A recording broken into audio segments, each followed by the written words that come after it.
magbabasa ko ng tula kasi may contest kami. Tapos pipili si ma'am. So, start na tayo. Kukunin ko lang itong mga bag ko, be. Wait lang. Di naman kasi ito mabibigat. Ganito lang yung ginawa ko. Yan, ang hinahawakan ko. Tara na, babasahin ko sa inyo. With acting. Kasi kailangan talaga yung parang with feeling ka na ganon, maganda yung ganon. Yan. Nalagay ko muna dyan yung mga gamit ko. I'm grade 4 po ako, St. Catherine. Medyo inuubo pa ako, pero okay lang yan. Yari na yan. Kukunin ko lang po muna yung babasahin ko.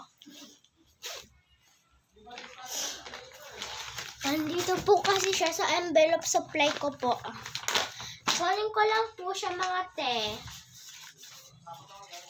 Babasahin ko po sa inyo.